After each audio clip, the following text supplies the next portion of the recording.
Yun, ngayong gabi nga pala mga idol ay meron akong Century tuna dito. Yan yung mga aromatics mga idol, sili, sibuyas na puti at sibuyas na pula. Tsaka may mayonnaise ako dito mga idol.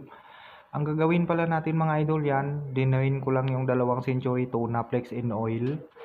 Maggagawa pala ako mga idol ng Century tuna, sisig or dinakdakan.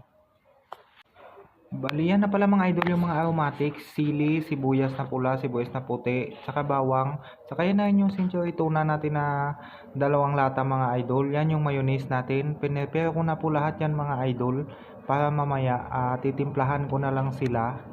So may galab shoutout pala sa nagbigay nitong Century tuna. Ito pa pala yung mga idol yung yung binigay sa akin na 4 na lata. Bali may isa pa, dinagdagan ko lang po ng maliit. Yan na pala mga idol yung pinrepare ko kanina. Naglagay lang ako dyan ng Tupperware. Tapos ilalagay ko na yung Century tuna pala mga idol. Yan na. Bali din, na-drain na pala ang sabaw niyan. Para tuyo siya. Yan. Nilagay ko na lang yung mga aromatics tulad ng sibuyas na pula. Siling green. Tsaka sibuyas na puti mga idol, itatoppings natin yan mamaya. Yan yung siling green. Tara mga idol, samahan nyo ako dito na mag-prepare ng ulam. Update nga pala mga idol dito sa ginagawa ko. Ayan na. Nilagyan ko na ng pamintang durog mga idol. Nandyan na pala yung ibang aromatics siya mga idol. Nilagay ko na. Tapos minikos-mikos na namin insan ko yan. Yan na. Para mahalo yung mga pampalasa na nilagay natin mga idol. Pati yung aromatics para lalabas yung aroma niyan. Tuna sisig pala mga idol yung gagawin natin. Yan na pala yung sabaw ng 2 lata ng Century tuna mga idol. Itinabi ko yan mga idol kasi wag natin itatapon yan at isasabaw ko yan sa kanin.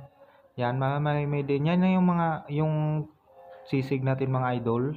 Much later. Ito na nga pala mga idol yung sisig ko yan. Nakaprepare na yan mga idol. Gigisahin ko pala yan sa butter mga idol yan. Prepare ko lang yung kawali. Tapos nilagay ko kaagad yung butter mga idol. Saka ginisa ko yung bawang na minutes ko kanina. Yan. Hantayin na natin mga idol na mag-golden brown yan at ilalagay na natin. Yan nilagay ko na pala mga idol. Sabay mekos-mekos na yan. Para mahalo yung bawang na ginisa ko sa butter. Saka ilalagay na natin pala mga idol yung mayonnaise.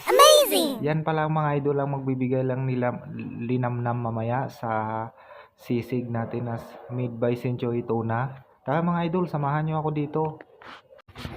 Yan na nga pala mga idol, pinisaan ko na pala ng itlog mga idol.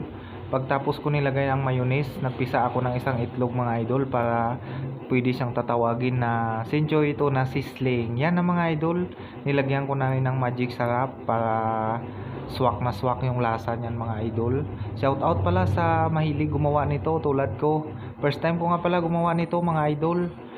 Century tuna sisig or sisling.